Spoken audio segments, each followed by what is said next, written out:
Good morning, students. In our last class, we have discussed about the Sir J.J. Thomson's discovery of electron, right? किस तरीके से sir J Thomson ने electron की discovery की थी about that the thing we have discussed in our last class. J Thomson और Robert Millikan ने किस तरीके से मिलकर हमको इलेक्ट्रॉन पे चार्ज और इलेक्ट्रॉन के मास के बारे में बताया था। This is the thing that also we have discussed in our last class, right? Now today we are going to start with our new topic, that is the electron volt। आपने सुना होगा जो एनर्जी लेवल्स होते हैं उनकी जो unit हम उनकी एनर्जी को एक्सप्रेस करते हैं और इलेक्ट्रॉन वोल्ट की टर्म्स में, राइट? मतलब कि एनर्जी लेवल्स को एक्सप्रेस करने के लिए जिस यूनिट का हम यूज़ करते हैं that unit is basically the electron volt. So electron volt क्या होता है? Electron volt is that energy which is carried bye an electron, right? एक इलेक्ट्रॉन के द्वारा जितनी एनर्जी कैरी की जाती है उस पर्टिकुलर एनर्जी को हम बोलते हैं इलेक्ट्रॉन वोल्ट। और since it is the smallest amount of energy that we can calculate, right? Smallest value of energy होती है ये, जिसको कि आप कैलकुलेट कर सकते हो। दैट इज एक इलेक्ट्रॉन की जो एनर्जी को कैरी करेगा उस पर्टिकुलर एनर्जी को हम बोलेंगे electron volt energy, right? So the energy gained by an electron when it is accelerated by the potential difference of 1 volt is called 1 electron volt।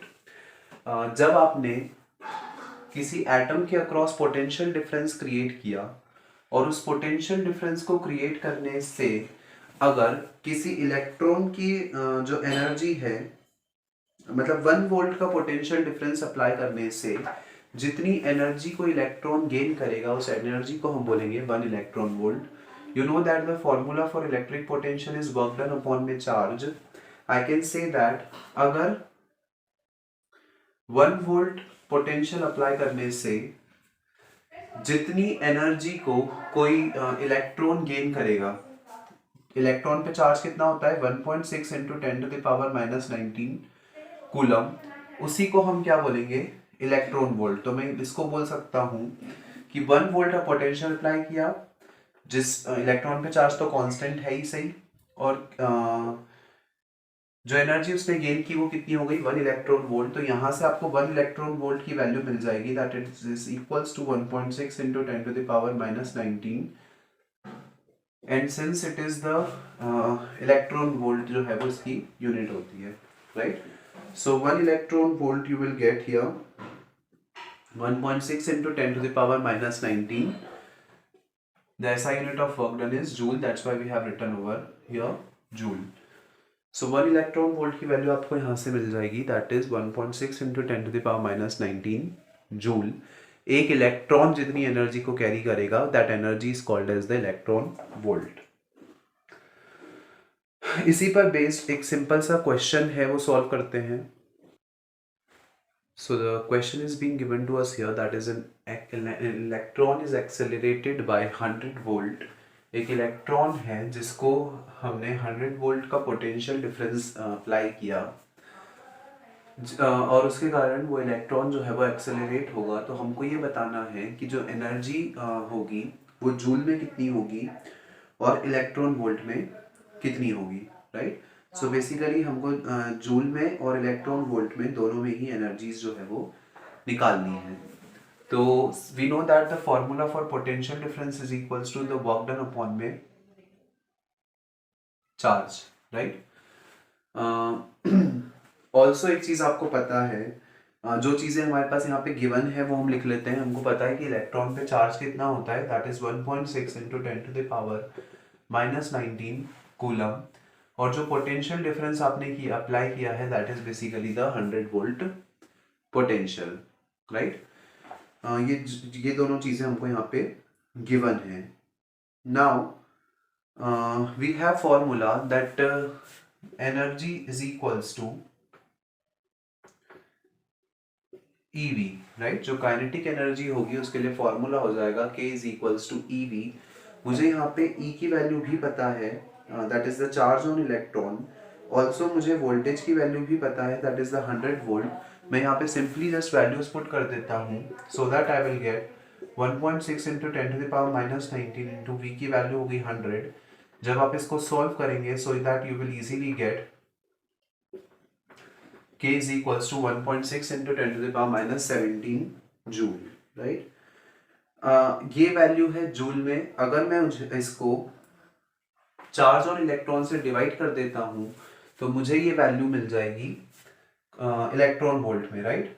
So I will get 1.6 into 10⁻⁻19 divided by 1.6 into 10⁻⁻19, यहाँ पे -17, इसको मैंने electron पे charge जितना होता है उससे divide कर दिया, दैट 10⁻⁻19। जब आपने इसको कैंसिल किया तो आपके पास वैल्यू आ जाएगी 100 जूल, सॉरी 100 इलेक्ट्रॉन वोल्ट। सो इस तरीके से हमारे पास इलेक्ट्रॉन वोल्ट के टर्म्स में भी एनर्जी आ गई और जूल के टर्म्स में भी एनर्जी आ गई है, right. So this is the basically the concept of electron volt. Electron volt basically एक तरीके की एनर्जी ही है। 1 वोल्ट पोटेंशियल डिफरेंस अप्लाई करने पर इलेक्ट्रॉन ने जिस एनर्जी को गेन किया उस एनर्जी को हम बोलेंगे electron volt energy, right. Now since यहाँ पे हम एनर्जी की बात कर रहे हैं तो एक तरीके की एनर्जी होती है that is called the work function energy, right. So क्या समझते हैं हम वर्क फंक्शन एनर्जी से? वर्क फंक्शन एनर्जी एक इंपॉर्टेंट टॉपिक बनता है, right. So work function energy क्या होती है और उसकी न्यूमेरिक वैल्यूज अलग अलग मेटल्स के लिए क्या होंगी, ये सारी चीजें हम लोग यहाँ पे डिस्कस करेंगे, राइट। सो वर्क फंक्शन,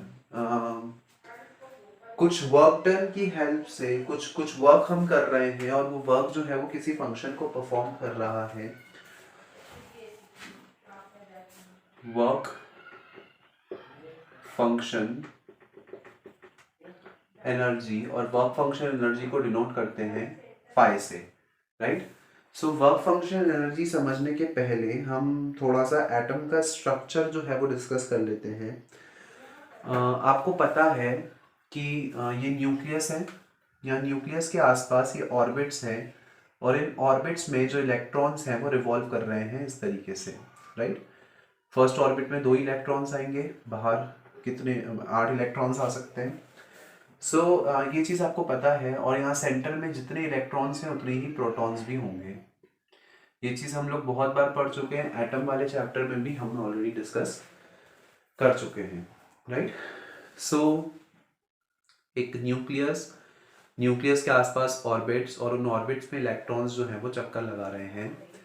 वो इलेक्ट्रॉन्स जो कि इस न्यूक्लियस के पास में हैं उनको हम बोलेंगे बाउंड इलेक्ट्रॉन्स, और वो इलेक्ट्रॉन्स जो कि बाहर के ऑर्बिट्स में है उनको हम बोलते हैं फ्री इलेक्ट्रॉन, राइट। आपको ये भी पता है कि जब किसी पर्टिकुलर इलेक्ट्रॉन को, या जब मैंने किसी पर्टिकुलर एटम को एनर्जी दी किसी भी फॉर्म में, हीट के फॉर्म में हो सकती है, इलेक्ट्रिक फील्ड के फॉर्म में हो सकती है, मैग्नेटिक फील्ड के फॉर्म में, इलेक्ट्रोमैग्नेटिक रेडिएशन के फॉर्म में, किसी भी फॉर्म में मैं इस एटम को एनर्जी दे सकता हूँ। तो जब किसी भी एटम को हम एनर्जी देते हैं बाहर से, तो वो जो एनर्जी है इस इलेक्ट्रॉन को, वहां से इस इलेक्ट्रॉन को एनर्जी मिली, और चूंकि इस इलेक्ट्रॉन को एनर्जी मिली है तो ये अपनी एक्साइटेड एनर्जी स्टेट में जाने की कोशिश करेगा, राइट। और बेसिकली ये अपने एटम को छोड़कर बाहर निकलने की कोशिश करेगा। सो दैट पर्टिकुलर एनर्जी, जिस पर्टिकुलर एनर्जी की हेल्प से कोई इलेक्ट्रॉन अपनी मेटल सरफेस को छोड़ के बाहर आ सके, उस पर्टिकुलर एनर्जी को बोला जाता है work function energy, right. Work function energy की वैल्यू हर सब्सटेंस के लिए अलग अलग होती है। ऑब्वियसली बात है, एक ऐसा एटम जिसमें इलेक्ट्रॉन्स बहुत ज़्यादा टाइटली बाउंड है, वहाँ पे आपको इलेक्ट्रॉन को निकालने में ज़्यादा एनर्जी की रिक्वायरमेंट होगी। तो ऐसे एटम्स या ऐसे मेटल्स या ऐसे सब्सटेंस जिसमें कि इलेक्ट्रॉन्स बहुत टाइटली बाउंड होगा, उसके लिए वर्क फंक्शन एनर्जी की जो वैल्यू होती है वो ज़्यादा होती है एज कम्पेयर टू एक ऐसा एटम जहाँ पे इलेक्ट्रॉन्स लूजली बाउंड हैं। तो वहाँ पे आपके लिए इजी होगा इलेक्ट्रॉन को एटम सरफेस से बाहर निकाल पाना, राइट। सो सिंपल सी चीज़ है, वर्क फंक्शन एनर्जी का मतलब Work function energy is that minimum energy which is required by the electron to emit out of the metal surface.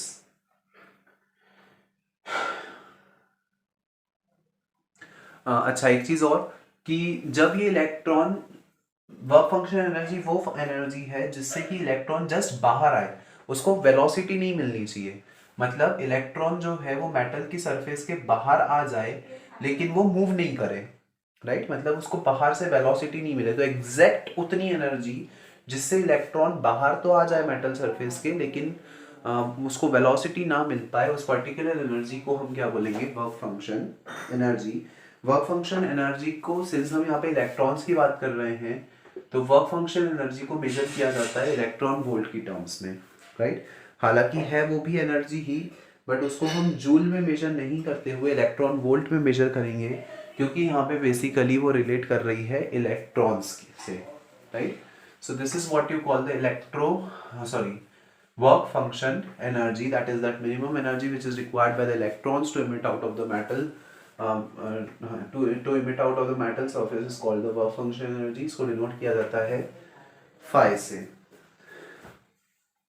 Now एक चीज और, ये जो वर्क फंक्शन एनर्जी है इसकी वैल्यू मैक्सिमम होती है प्लेटिनम के लिए। प्लेटिनम के लिए जो वर्क फंक्शन एनर्जी है दैट इज फाई की वैल्यू वो मैक्सिमम होती है अराउंड 5.65। प्लेटिनम के लिए इसकी वैल्यू जो होती है वो मैक्सिमम 5.65, और सीजियम, आई थिंक सीजियम के लिए जो फाई की वैल्यू है वो मिनिमम होती है दैट इज 2.14। सो मैक्सिमम हो गई प्लैटिनम के लिए और मिनिमम हो गई सीजियम के लिए। मतलब प्लैटिनम की इलेक्ट्रॉन्स जो है वो टाइटली बाउंड है, उनको मेटल सरफेस से बाहर निकाल पाना उतना इजी नहीं है, और सीजियम के जो एटम्स हैं वो लूजली बाउंड हैं, जिनको कि हम थोड़ी सी एनर्जी देकर भी बाहर निकाल सकते हैं सरफेस से। Now the next topic is electron emission, right? So अभी हम लोगों ने डिस्कस किया कि जब भी किसी एटम को बाहर से एनर्जी मिलेगी तो वो एनर्जी जो है वो इलेक्ट्रॉन्स उस एनर्जी को गेन करके अपनी ग्राउंड स्टेट से एक्साइटेड स्टेट में जाने की कोशिश करेंगे, राइट? और दैट पर्टिकुलर एनर्जी जिससे कि वो अपनी एक्साइटेड स्टेट में जा पाए लेकिन उनको वेलोसिटी नहीं मिल पाए, उस पर्टिकुलर एनर्जी को हम बोलते हैं वर्क फंक्शन एनर्जी। बेसिकली किन किन तरीकों से हम इलेक्ट्रॉन्स को इमिट करवा सकते हैं that is called as electron emission. हमको वो पढ़ना है कि किन किन तरीकों से आप इलेक्ट्रॉन्स को इमिट करवा सकते हो so that they can emit out of their metal surface. So सबसे पहला तरीका होता है इलेक्ट्रॉन इमिशन का thermionic emission, right? Thermionic emission, basically thermo शब्द का मतलब होता है हीट, राइट? आपको पता है थर्मो शब्द का मतलब होता है हीट।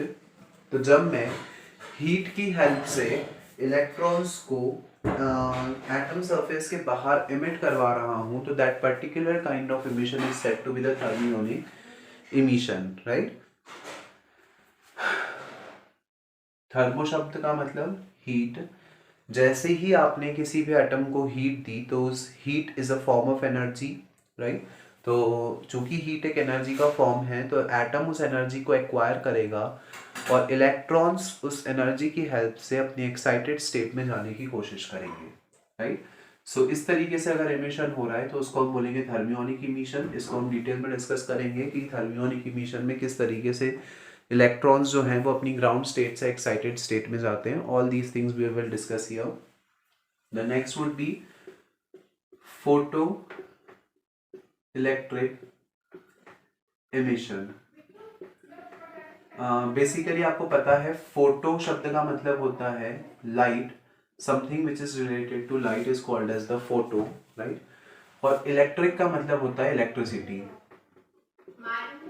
सो जब हम लाइट की हेल्प से इलेक्ट्रिसिटी जनरेट करवा पाए उस इफेक्ट को बोलते हैं फोटो इलेक्ट्रिक इफेक्ट। और जब लाइट की हेल्प से जब एक प्रॉपर इंटेंसिटी की लाइट किसी भी मेटल सरफेस पे इंसिडेंट होगी तो उसके कारण, चूंकि light is also form of energy, right, so light अपने साथ एनर्जी को कैरी करती है और लाइट एनर्जी का ही एक फॉर्म होती है, और वो एनर्जी वो एटम को प्रोवाइड करेगी, और एटम्स के इलेक्ट्रॉन्स जो हैं वो उस एनर्जी को गेन करके अपनी ग्राउंड स्टेट से एक्साइटेड स्टेट में जाने की कोशिश करेंगे, right.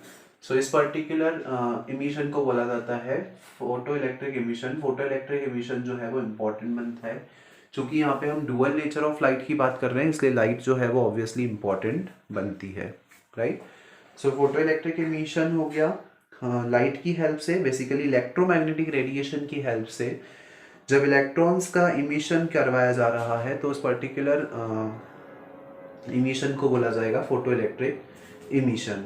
The next would be the field emission. Field emission का मतलब होता है, this is the field emission. Field emission का मतलब होता है जब मैंने मैग्नेटिक फील्ड या इलेक्ट्रिक फील्ड ने फील्ड इमिशन में जब भी मैं एटम के आसपास एक स्ट्रॉन्ग मैग्नेटिक फील्ड या इलेक्ट्रिक फील्ड जनरेट कर रहा हूँ, राइट। तो जब भी मैं एक एटम के पास में स्ट्रॉन्ग मैग्नेटिक या इलेक्ट्रिक फील्ड जनरेट कर रहा हूँ तो उस कंडीशन में उस फील्ड के कारण इलेक्ट्रॉन्स जो है वो एक्साइट हो जाएंगे, और इलेक्ट्रॉन्स एक्साइट होने के बाद इलेक्ट्रॉन्स जो है वो एक्साइट हो जाएंगे, और एक्साइट होने के बाद वो अपनी एक्साइटेड स्टेट में चले जाएंगे, और इस तरीके के इमिशन को हम बोलेंगे field emission, right. Now the next would B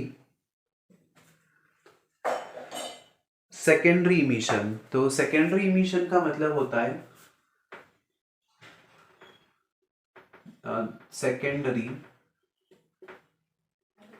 emission. Secondary emission का मतलब होता है कि जब मैं किसी एक इलेक्ट्रॉन, जो कि एक इलेक्ट्रॉन, मैंने एक एटम में से इलेक्ट्रॉन को निकाल लिया, उस इलेक्ट्रॉन को सफिशिएंट काइनेटिक एनर्जी के साथ जब मैं किसी दूसरे एटम पे इंसिडेंट करवाऊं, मतलब कि ये एक एटम है, इसका न्यूक्लियस हो गया, ये इसके ऑर्बिट्स हो गए, ऑर्बिट में इलेक्ट्रॉन हो गए, right.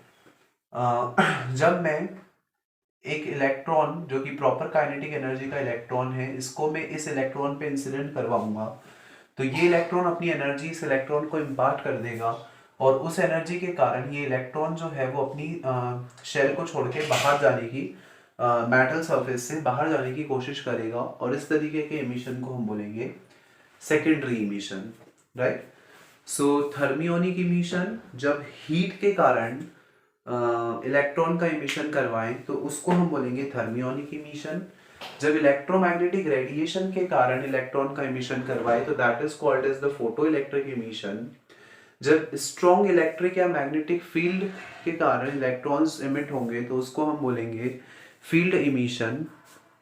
And the last is the secondary emission, that is the एक प्रॉपर काइनेटिक एनर्जी का इलेक्ट्रॉन जब किसी एटम सरफेस पे इंसिडेंट करवाया जाए और उसके कारण अगर इमिशन हो तो उसको हम बोलेंगे सेकेंडरी इमिशन, राइट। ये बेसिकली सिर्फ एक सिंपल सी डेफिनेशंस थी। किस तरीके से इमिशन होता है उसको डिटेल में हम लोग समझेंगे, और इसके वेरियस एस्पेक्ट्स को भी हम देखेंगे। So that's all for today's class students. In our next class we are going to discuss all these kind of emissions in detail, right? So that's all for today. Thank you.